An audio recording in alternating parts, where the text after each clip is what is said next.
Hello students, welcome to biology lecture. Myself Somnath Palicha here. We had already started our new topic that is biological classification. हम लोगों ने इसके previous class में देखा था natural classification system के बारे में, आर्टिफिशियल क्लासिफिकेशन सिस्टम के बारे में देखा था, उसके बाद फाइलोजेनेटिक क्लासिफिकेशन सिस्टम के बारे में बात किया था। उसके बाद आज हम लोग जो टॉपिक स्टार्ट करेंगे वो है विटेकर क्लासिफिकेशन सिस्टम को लेके। ठीक है, तो चलो स्टार्ट करते हैं। R.H. Whittaker classification system.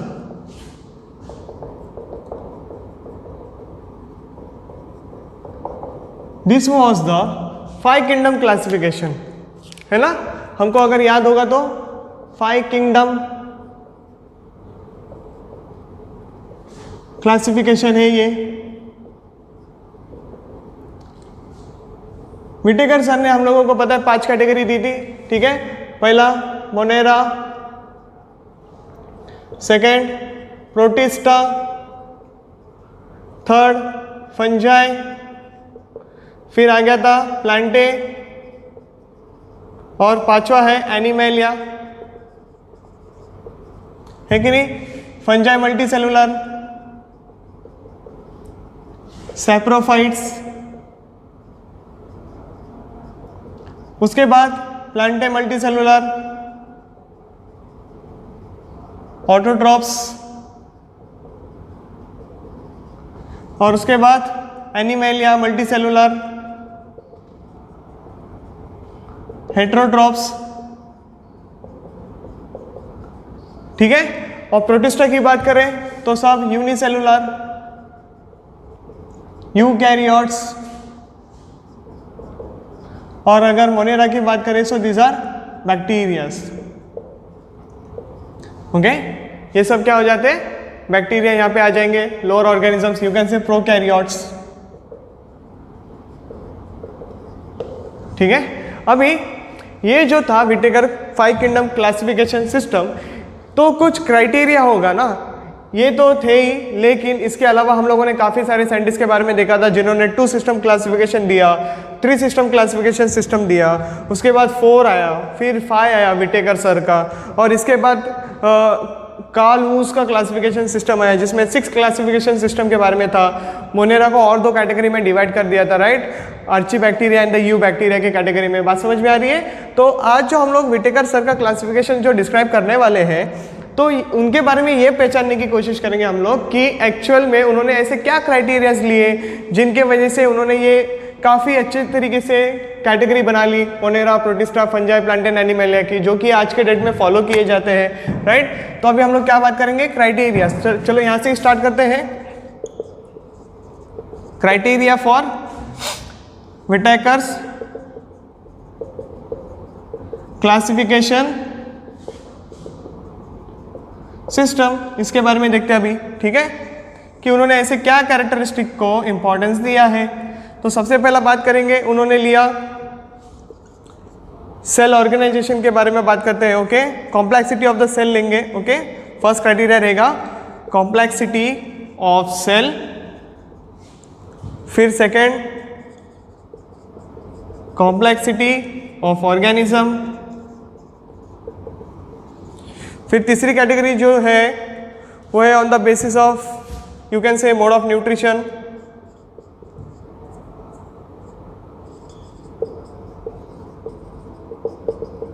फिर पांचवा जो आता है, चौथा जो आता है, फोर्थ वन, वो है रिप्रोडक्शन, और उसके बाद जो वेरी इंपॉर्टेंट पार्ट जिनको उन्होंने प्रायोरिटी दिया है वो है phylogenetic system. Okay, phylogenetic system को भी उन्होंने कंसिडर किया था 5 किंगडम क्लासिफिकेशन सिस्टम के बारे में जब बता रहे थे तभी। ठीक है, अभी बात करते हैं हम लोग नेक्स्ट स्टेप के बारे में। चलो यहाँ पे देख लेना डायग्राम, हम लोग थोड़ा सा चार्ट वाइज इसको डिस्क्राइब करने की कोशिश करते हैं। तो सबसे पहले हम लोग क्राइटेरिया लेते हैं कॉम्प्लेक्सिटी ऑफ द सेल। ठीक है, तो जब कॉम्प्लेक्सिटी ऑफ सेल के बारे में बात आती है तो ये 2 कैटेगरी बनाता है। कौन सी 2 कैटेगरी बनाता है, देख लो यहाँ पे। एक होता है प्रोकैरियोट और एक होता है eukaryotes. Okay, prokaryotes and eukaryotes.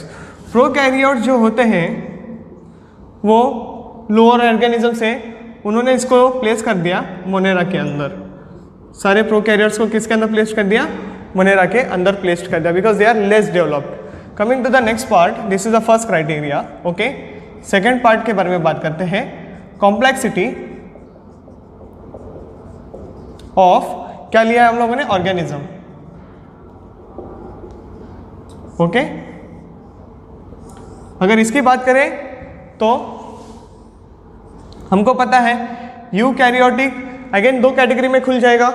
कौन सी दो कैटेगरी है वो? Multi cellular and unicellular.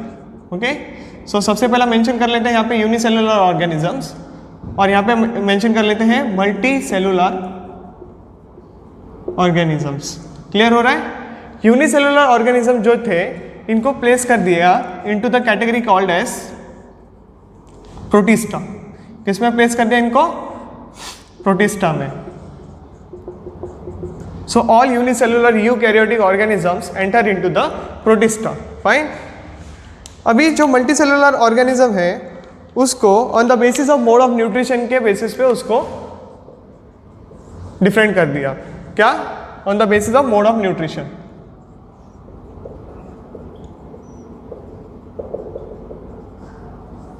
ठीक है, तो चलो अभी मोड ऑफ न्यूट्रिशन के बारे में देख लेते हैं हम लोग। ये कैटेगरी जो थी मल्टी सेलुलर की, ये 3 रीजन में ओपन होती है, 1, 2 and 3। Okay, since they are multicellular organism, so mode of nutrition क्या हो जाता है? सैप्रोफाइट्स,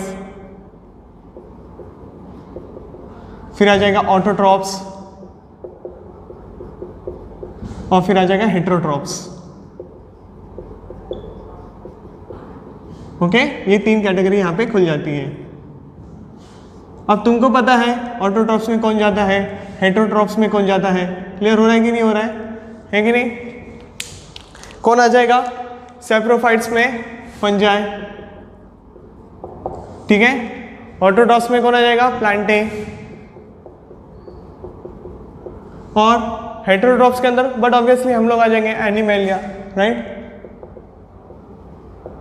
बात समझ में आ रहा है उन्होंने कैसे डिस्क्राइब किया इन चीज़ों के बारे में।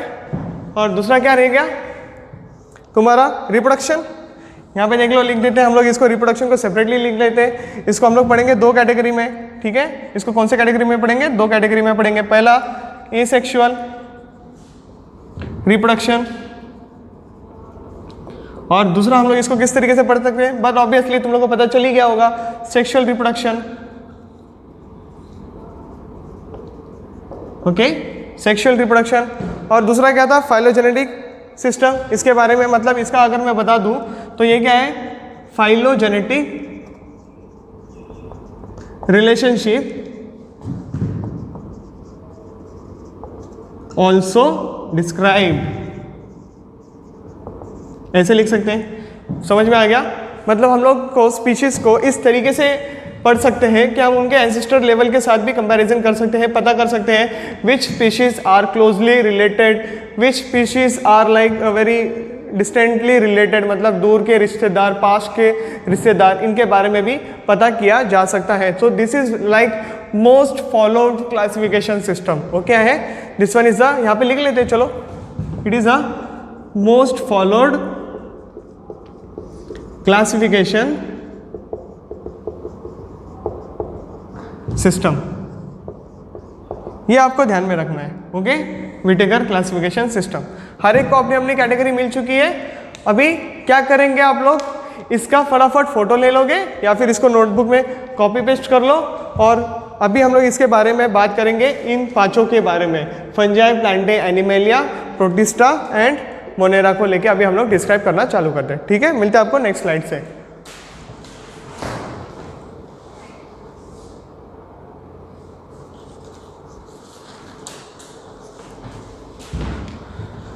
हेलो स्टूडेंट्स, तो अभी हम लोग बात करेंगे Monera, Protista, fungi, Plantae and animalia के कैरेक्टरिस्टिक को लेके। ठीक है, तो सबसे पहले आपके एनसीईआरटी में, आपके एनसीईआरटी टेक्स्ट बुक में एक चार्ट दिया हुआ है। ओके, उस चार्ट के बारे में बात कर लेते हैं। तो सबसे पहला यहाँ पे कैटेगरी लिखते हैं serial number 1, serial number, okay. Then बात करेंगे हम लोग Monera, Protista, Monera, Protista, Fungi, फिर प्लांटे और फिर एनिमेलिया। ठीक है, चलो डिस्क्राइब करते हैं एक एक करके।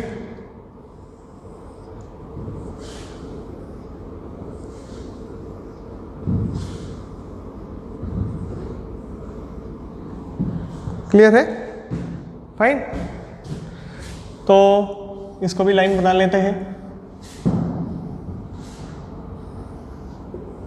Let's study now. तो सबसे पहले बात करेंगे हम लोग यहाँ पे सेल के बारे में, ओके, सेल के बारे में। So how is the cell?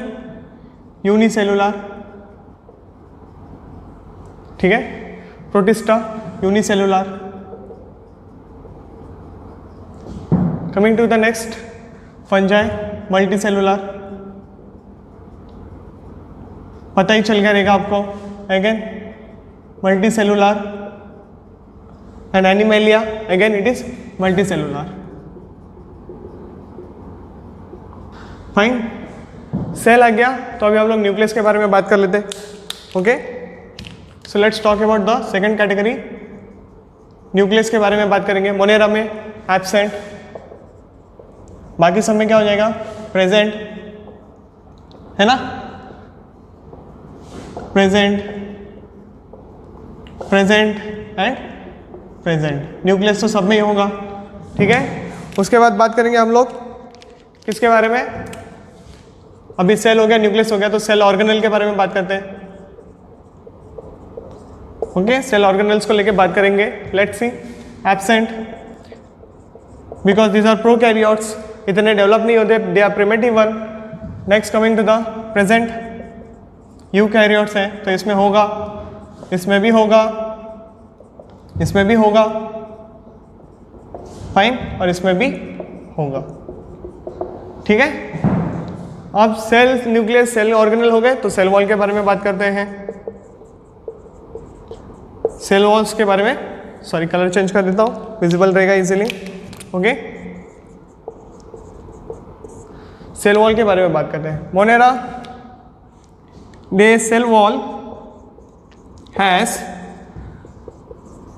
peptidoglycan, okay. Cell wall में क्या सब्सटेंस प्रेजेंट है? Peptidoglycan. Coming to the next, Protista, some shows presence of cell wall.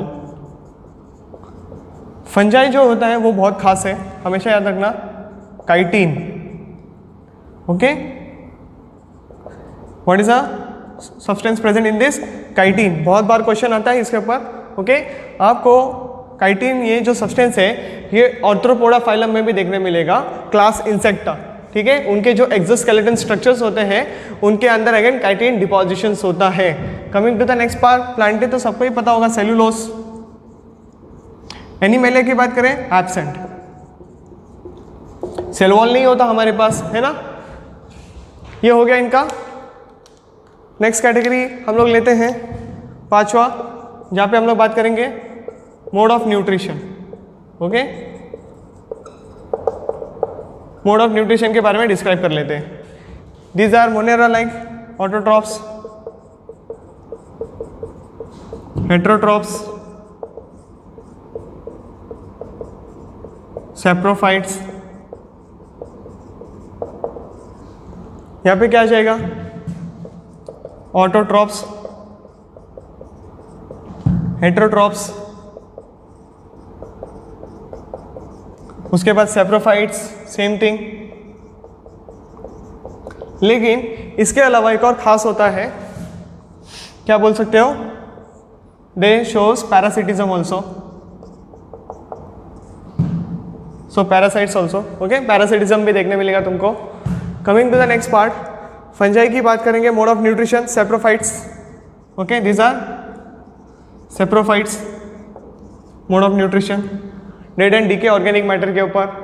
Plantae, autotrophs, खुद का खाना खुद बना सकते हैं, an animal, but obviously they are dependent on other organisms like plants and animals. तो यहाँ पे लिख देंगे हेटेरोट्रॉफ्स। ओके, नाउ हम लोगों ने एनसीईआरटी का जो टेबल था उसको कवर कर लिया है। Fine, very important table, NEET के बहुत सारे क्वेश्चंस आएंगे यहाँ से। Okay, NEET questions, very very important part of your NCERT class 11। Okay, biological classification system जो है ये बहुत ज़्यादा इंपॉर्टेंट रखता है with respect to the NEET point of view. Okay, ठीक है, मिलते हैं आपको नेक्स्ट स्लाइड से, जहाँ पे हम लोग बात करेंगे मोनेरा से। मोनेरा के सारे कैटेगरी को हम लोग देखना चालू करेंगे 1 बाय 1 करके। फाइन, कॉपी कर लो और इसका स्क्रीनशॉट भी ले लो।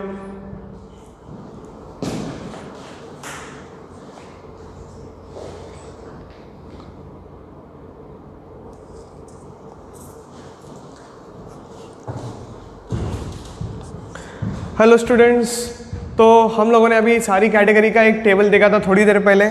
अभी हम लोग स्टार्ट करेंगे मोनेरा से। Finally we entered into the topic in details. Okay, Monera, what do you mean by Monera? यहाँ पे सारे बैक्टीरियास आ जाएंगे। क्या आ जाएंगे? यहाँ पे बैक्टीरियास आ जाएंगे, इतना ध्यान रखना है। मोनेरा जो है वो है prokaryotes. This are prokaryotes organism. Means what? क्या मतलब होता है इसका? Less evolved. Okay, this are less evolved organisms. क्या क्या है सेल के बारे में?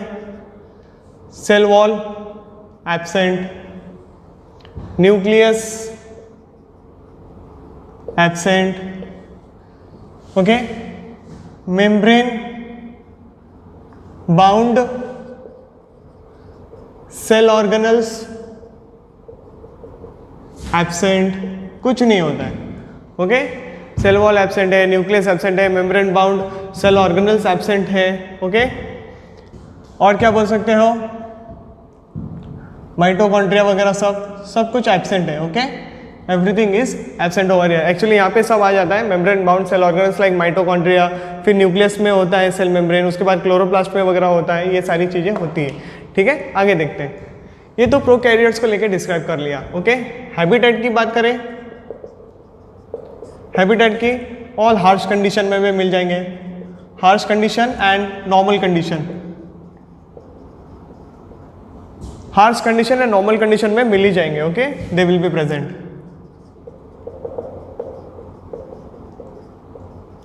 ओके, तो अभी हार्श कंडीशन की बात करें, अगर हार्श कंडीशन ले लें तो यहाँ पे कौन सी कैटेगरी आ जाती है? आर्चीबैक्टीरिया। ओके, यहाँ पे सारे तुम्हारे आर्चीबैक्टीरिया आ जाएंगे। आर्चीबैक्टीरिया का दूसरा नाम है एंशिएंट बैक्टीरिया। क्या दूसरा नाम है? एंशिएंट बैक्टीरिया के नाम से भी पहचाना जाता है। फाइन, ये आपको ध्यान में रखना है। अभी हार्श कंडीशन हो गई तो उसके हिसाब से उसका थोड़ा सा और क्लासिफिकेशन ओपन हो जाता है। फॉर एग्जाम्पल के नाम पे पढ़ लो इसको। पहला कैटेगरी में डालते हैं मिथेनोजेंस। मिथेनोजेंस जो होते हैं ना वो मार्शी एरिया में मिलेंगे, they will be found in the marshy areas. Okay, second example की बात करें हेलोफाइल्स। अगर हेलोफाइल्स की बात करें मीन्स एरिया कैसा होना चाहिए? सैलिनिटी होना चाहिए। ओके, सैलिनिटी एरिया में भी मिल जाएंगे, मतलब क्या? Salty area. ये बात ध्यान में रखना। कमिंग टू द नेक्स्ट, तीसरी कैटेगरी के बारे में बताऊं तो थर्मो एसिडोफिल्स आते हैं।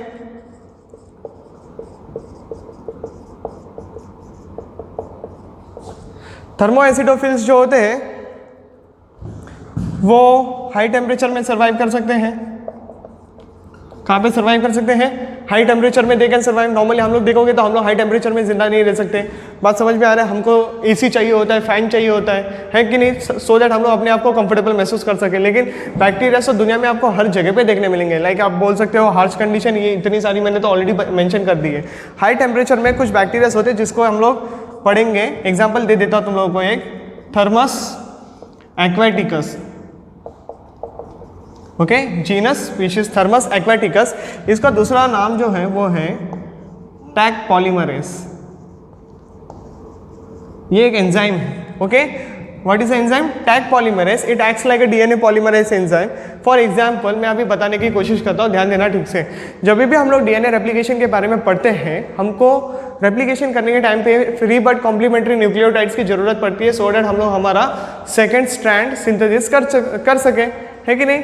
तभी क्या हो जाता है, तभी जो फ्री न्यूक्लियोटाइड्स होते हैं उनको अटैच करने के लिए हमको डीएनए पॉलीमरेज एंजाइम की जरूरत पड़ती है। फाइन, तो वो हाई टेम्परेचर में तो काम नहीं करेगा। हमारे बॉडी का ही टेम्परेचर लेकर 34-37 डिग्री सेंटीग्रेड होता है, तो तभी उतने टेम्परेचर पे जो हमारे बॉडी में डीएनए पॉलीमरेज है दैट विल बी एक्टिव। लेकिन जैसे हाई टेम्परेचर की बात आती है तो we can't use DNA polymerase enzyme. बात समझ में आ रही है? तो क्या करना पड़ता है, हम लोगों को ऐसे बैक्टीरिया जो होते हैं थर्मस एक्वाटिकस बैक्टीरिया, इसमें से इसको निकालना पड़ता है हम लोगों को टैग पॉलीमरेज नाम का एंजाइम, इसमें से आइसोलेट करना पड़ता है, that we can use in the high temperature condition. क्यों हाई टेम्परेचर चाहिए फिर सर तुमको रेप्लिकेशन करवाने के लिए? देखो सिंपल सी बात है, आप बायोटेक्नोलॉजी का चैप्टर पढ़ोगे 12th स्टैंडर्ड में, ठीक है? कौन सा चैप्टर पढ़ोगे? बायोटेक्नोलॉजी। वहाँ पे आपको एक टेक्निक्स याद रखना है, यहाँ पे लिख देता हूँ। Okay, used in PCR technique, used in tag polymerase enzyme used in the PCR technique. PCR मतलब क्या होता है? पॉलीमरेज चेन रिएक्शन होता है। ओके, पॉलीमरेज चेन रिएक्शन, ये जो एक कंडीशन होती है वहाँ पे कुछ हाई टेम्परेचर्स की ज़रूरत पड़ती है, डीएनए फ्रैगमेंट्स तोड़ने पड़ते हैं, मतलब डीएनए को फ्रैगमेंट्स में तोड़ना पड़ता है, उसके बाद उसको नए स्ट्रैंड में बनाना पड़ता है, तो तभी मुझे चाहिए होता है टैग पॉलीमरेज एंजाइम। समझ में आ रही है बात? वहाँ पे temperature max to max 90-92 degree centigrade तक जाता है। ओके, तो समझ गए बात हम लोगों को कितना ज़रूरी है टैग पॉलीमरेज एंजाइम। चलो आगे बढ़ते हैं। ये तो हो गया तुम्हारा अर्ची बैक्टीरिया को लेके एग्जाम्पल्स, ठीक है? और जो दूसरा क्लासिफिकेशन ओपन हो जाता है after Archi bacteria, that is the you bacteria.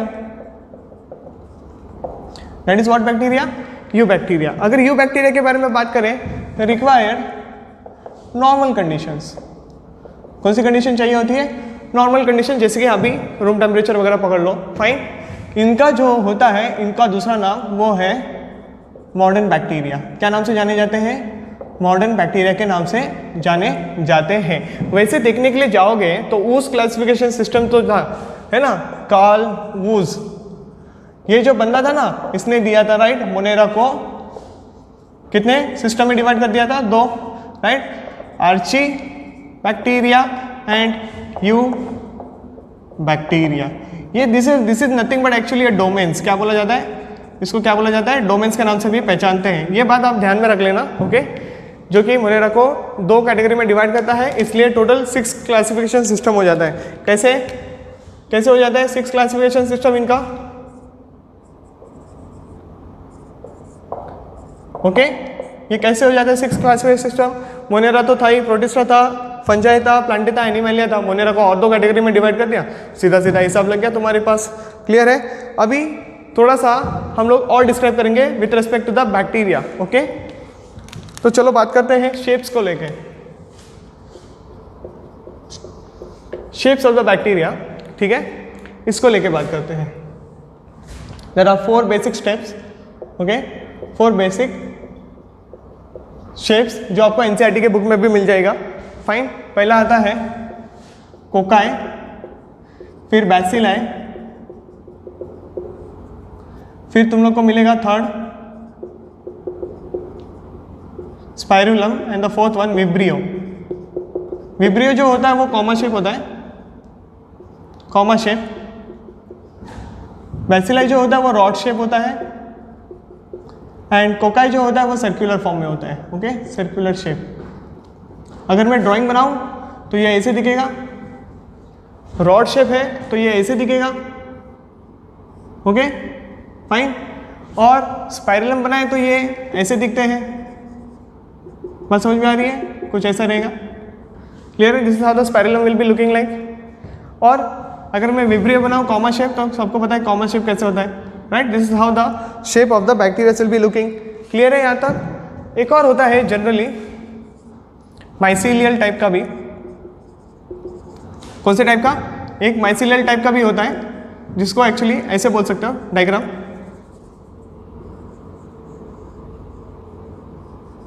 और ऐसे ब्रांच लाइक स्ट्रक्चर्स भी दिखाते हैं। हम लोग पढ़ेंगे इसके बारे में नेक्स्ट आने वाले स्लाइड्स में। फाइन, यहाँ तक तुम लोग को समझ गया रहेगा। उसके बाद हम लोग कुछ और बैक्टीरिया के बारे में जैसे कि बात करते हैं साइनोबैक्टीरिया। ओके, साइनोबैक्टीरिया होता है ब्लू ग्रीन एल्गे। क्या होता है? Blue green algae. लिख देता हूं यहाँ पे, ब्लू ग्रीन एल्गे। इनके बारे में हम लोग थोड़ा सा और डिस्क्राइब करेंगे बाद में, अभी नहीं। Fine, blue green algae. और दूसरा जो होता है बैक्टीरिया, उसमें हम लोग पढ़ेंगे बोल सकते हो symbiotic bacteria.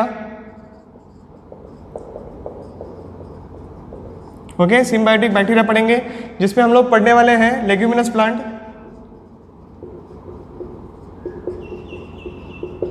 Plant with rhizobium. ये भी यहाँ पे पढ़ेंगे हम लोग। और जो आपको याद रखना है with respect to the exam point of view, actually सभी याद रखना है, लेकिन जो और खास है वो है next PPLO type organisms. Okay, PPLO type organism, that is a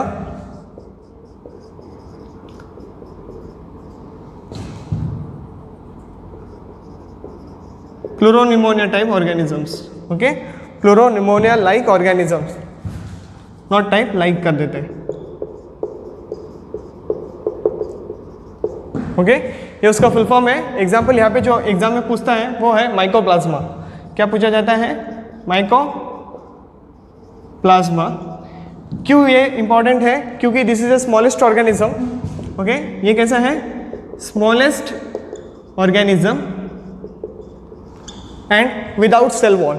तो ये आपको याद रखना है, एंड विदाउट सेल वॉल। ठीक है, इसके अलावा और भी चीज़ें पढ़ने मिलेगी, जैसे कि नोस्टॉक हो गया, ऑसिलोटोरिया हो गया, क्लॉस्ट्रीडियम हो गया। हम लोग जैसे जैसे आगे बढ़ेंगे देखेंगे। Fine, vibrio cholera is one of the example. तब तक आप लोग क्या करो, इसको फटाफट स्क्रीनशॉट ले लो और या फिर नोटबुक में कॉपी डाउन कर लो। होप तुम लोगों को ये सारी चीज़ें काफ़ी क्लियर हो रही है वन बाय वन। ठीक है, चैप्टर और इंटरेस्टिंग होने वाला है। मिलते हैं आपको नेक्स्ट स्लाइड से।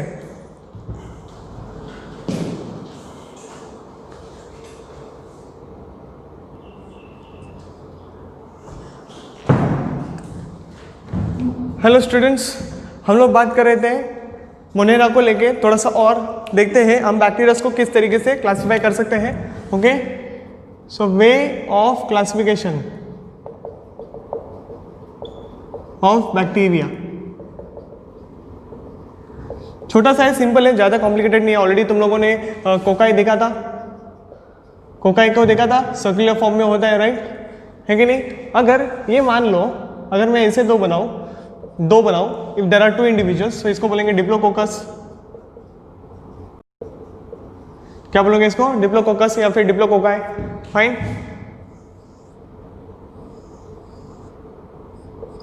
अब अगर ऐसे अगर मैं चेन बना दूं, अगर इनकी मैं चेन बना दूं, ये हो जाएंगे स्ट्रेप्टोकोकस, स्ट्रेप्टोकोकस। फाइन, और अगर ये ऐसे कॉलोनी फॉर्म में रहे, अगर वो ऐसे कॉलोनी बनाते हैं, ओके, कॉलोनी, तो इनको बोलेंगे स्टेफाइलो। ओके, क्या बोलेंगे? स्टेफाइलोकोकस। ये इस तरीके से भी हम बैक्टीरिया को क्लासिफाई कर सकते हैं। मान लो अगर दो ऐसे रॉड शेप आ गए तो डिप्लोबैसिलाई, स्ट्रेप्टोबैसिलाई, और ऐसे फॉर्म में रहेंगे तो स्टेफाइलोबैसिलाई एंड ऑल। ऐसे क्लासिफिकेशन सिस्टम के बारे में पढ़ सकते हो। जनरली एग्जाम में क्वेश्चंस आते हैं, लेकिन ऐसा रेगुलर नहीं है, फिर भी बता के रखा हूँ so that you can deal such questions also. Coming to the next part, on the basis of flagella. Okay, how we can study the bacterias. See क्या लिखा है? Way of classification of bacteria, ये तो एक बता दिया। दूसरा, on the basis of flagella.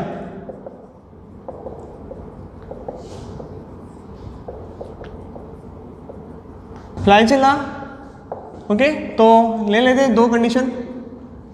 Fine, flagella present and flagella absent. तो ये दो कंडीशन हम लोग ले लेंगे यहाँ पे। अगर प्रेजेंट हुआ तो लिख देते हैं if present it will be called as trichous, और अगर एब्सेंट हुआ, इफ एब्सेंट, तो उसको बोलोगे ए ट्राइकस। ओके, बहुत आसान है, समझ में आ जाएगा बहुत इजीली। तो अभी इसको डिस्क्राइब करेंगे, प्रेजेंट है ना, तो मोनोट्राइकस। मोनोट्राइकस हुआ तो शेप कैसे होगा, मान लो ऐसा, एक ही फ्लैजेला। Okay, second amphitrichous. अगर बात करेंगे एम्फीट्राइकस की, तो दो फ्लैजेला, एम्फी यानी टू होता है, तुमको पता है, ऐसे अपोजिट में रहेंगे एक एक, क्लियर है। उसके बाद अगर मैं सिफेलोट्राइकस की बात करूं, सिफेलोट्राइकस को लेके, तो एक साइड में ऐसे बहुत सारे फ्लैजेला रहेंगे। ओके, उसके बाद मैं बात करता हूं लोफोट्राइकस। लोफोट्राइकस का मतलब क्या है, दोनों साइड में एम्फी के सिमिलर ही और बहुत सारी फ्लैजेला। ओके, ऐसे बना सकते हो, fine. And coming to the next one, peritrichous. Peritrichous मतलब क्या, ये ऑर्गेनिज्म है पूरा पेरीफेरी पे, बात समझ में आ रही है। This is how the flagella will be described, clear है, फाइन। अभी ये तो हो गया, समझ में आ गया, इजी है। On the basis of flagella present and absent, on the basis of this kind of colony and straight line, and in colony form straight line and the double रहेंगे, तो ये तो तुम लोगों को क्लियर हो गया। अभी फ्लैजेला टॉपिक ही ओपन कर दिया है, तो थोड़ा सा हम लोग फ्लैजेला को और डिस्क्राइब करते हैं। तो सबसे पहले बात करेंगे स्ट्रक्चर ऑफ फ्लैजेला को। Okay, so structure of flagella को डिस्क्राइब करते हैं। Okay, this has normally 3 parts. कितने पार्ट्स होते हैं, हैज 3 पार्ट्स। सबसे पहला बेसल बॉडी, फिर सेकंड होता है हुक, एंड थर्ड होता है filament. Okay, basal body, hook and filament होता है, ठीक है। बेसल बॉडी को लेके सबसे पहला बात करते हैं basal body. Okay, basal body will be divided into 2 categories, like for example on the presence of ring. Okay, presence of ring number. Okay, similarly here be presence of ring number. तो यहाँ पे अगर 4 हुए और यहाँ पे 2 हुए, 4 rings and 2 rings, okay, then this will be called as gram negative bacteria, ठीक है। और उसको बोलोगे called as gram positive bacteria. Now where exactly this rings are present, इसके बारे में बात करते हैं, फाइन। तब तक आप लोग इसको कॉपी कर लो और फटाफट कॉपी पेस्ट करके स्क्रीनशॉट वगैरह लेना है, जो भी ले लो, फटाफट हम लोग मिलते हैं, डिस्क्राइब करेंगे फ्लैजेला को और डिटेल्स में।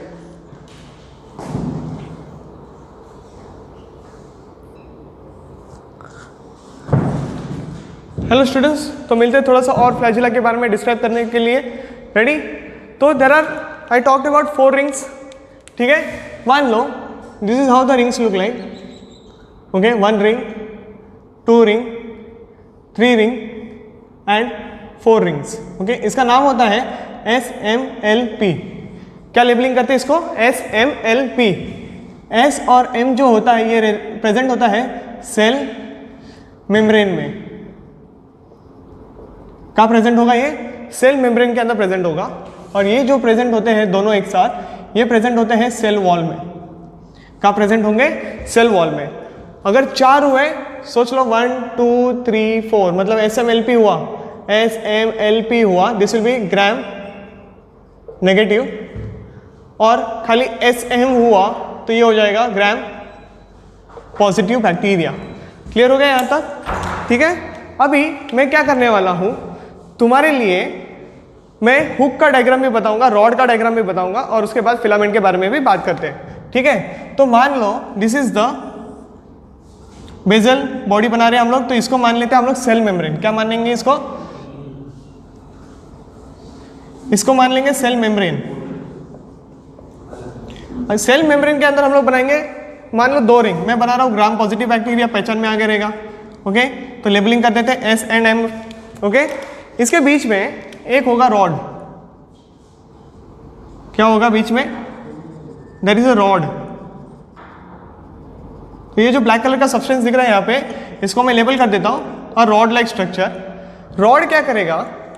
इसके ऊपर हुक को फिक्स करने में मदद करेगा। Okay, so this is what, this is the hook. Hook for what? So that filament will attached over here. ठीक है, तो कैसे बनाएंगे फिलामेंट का स्ट्रक्चर? ये रहा तुम्हारे सामने। Okay, this is what the filament. Filament का फंक्शन क्या है? For locomotion. Filament for use locomotion. अब ये जो फिलामेंट होता है, दिस इज हैज फ्लैजेलिन प्रोटीन। क्या चीज का बना होता है? फ्लैजेलिन प्रोटीन। और उसका जो स्ट्रक्चर के बारे में बात करें तो स्ट्रक्चर होता है globular. What is the structure of the globular? This are the globular proteins. Okay, ये आपको ध्यान में रखना है। कैसे अरेंज रहेंगे? हेलिकली पूरा फिलामेंट के ऊपर अरेंज रहेंगे। फॉर एग्जांपल मान लो ये मैं पूरा बना देता हूँ यहाँ पे। Okay, so this is how the globular structure will be present on the flagella. Clear है यहाँ तक? तो आई होप तुम लोगों को ये समझ में आ गया रहेगा। ओके, ये पूरे के पूरे साइज में रहेंगे globular. Okay, so this is how the structure will be look like. Clear हो गया? सो क्या क्या चीजें कवर हो गए? फिलामेंट कवर हो गया, हुक कवर हो गया and the basal body. So ये पूरा स्ट्रक्चर जो होता है ना, this complete structure is called as a basal body. तो आप खाली रिंग देख के भी पता कर सकते हो कि ग्राम पॉजिटिव बैक्टीरिया है या ग्राम नेगेटिव बैक्टीरिया है। अगर सर ग्राम नेगेटिव बैक्टीरिया होता तो LNP का बनाते। इसके बाहर से एक और ऐसा लेयर होता जिसको हम लोग सेल वॉल के नाम से करते। अगर होता तो मैं बता रहा हूँ, और 2 रिंग इसके अंदर बनाते। समझ में आ रही है बात? तो ये पूरा रॉड ऐसा बड़ा होता, 1 2 3 4, फिर होता हुक और उसके बाद फिलामेंट का स्ट्रक्चर बनता। अभी फिलहाल नहीं बना रहा हूँ, इससे काम समझ में आ जाता है। क्लियर है? ठीक है, बाद में फटाफट अभी इसको कॉपी कर लो। इसके बाद हम लोग बात करेंगे ग्राम स्टेनिंग टेक्निक के बारे में, जो बताएगा मेरे को कि जो हेल्प करेगा कि ग्राम positive bacteria and gram negative bacteria को और किस तरीके से डिस्क्राइब किया जाता है। ठीक है, मिलते हैं आपको नेक्स्ट लेक्चर में।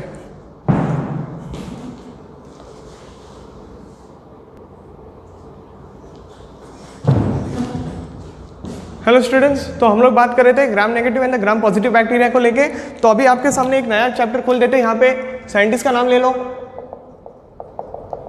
Scientist name. ओके, क्या है? Hans Christian gram. Okay, what is the name of the scientist? Hans Christian gram.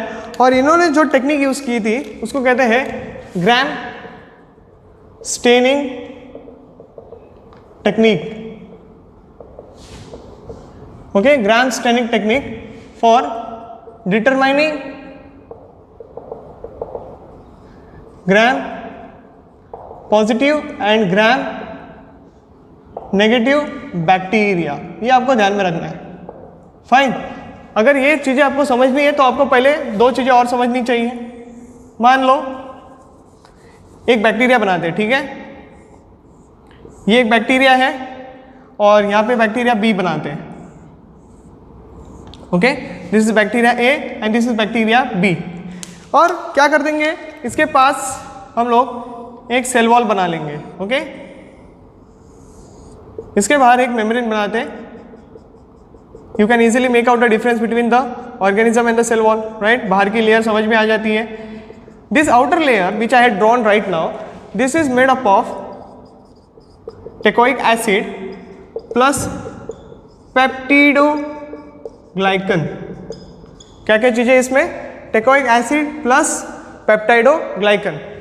Fine, अभी क्या है, सिमिलरली यहां पे भी बनाएंगे। This is how the bacteria will be there. ठीक है,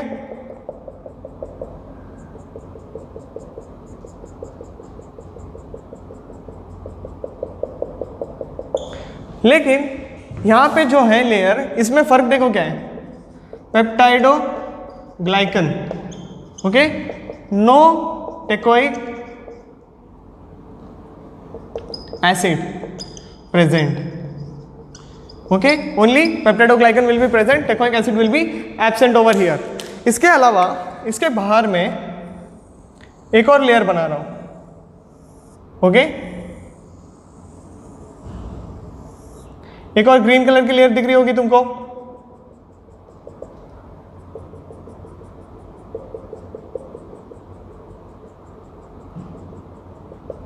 इसको लेबल करते हैं लिपोप्रोटीन्स. क्या लेबल कर दिया मैंने इसको? लिपोप्रोटीन के नाम से इसको लेबल कर दिया है. मतलब how many layer? There are 2 layers, one outer covering which is made up of lipoproteins and the just inside that there is a presence of the peptidoglycan layer. Okay, और यहाँ पे क्या है? खाली एक ही लेयर है, peptidoglycan and the teichoic acid. ये जो होते हैं this is only called as a gram positive bacteria and this one is called as a gram negative bacteria. Okay, लेकिन ये प्रूफ कैसे किया गया? With the help of the staining technique. चलो देखते हैं. सबसे पहले प्रैक्टिकल करते हैं. ओके, प्रैक्टिकल एक्सपेरिमेंट लेबल कर देते हैं. ये स्लाइड ले लिया और स्लाइड के ऊपर ये जो 1 ड्रॉप ऑफ यहाँ पे मैंने प्लेस कर दिया drop. Okay, heat fix bacteria on a slide. Okay, क्या करना है? Heat fix bacteria on a slide. Then this is the first step. Second step क्या करना है? हीट फिक्स करने के बाद यू हैव टू ऐड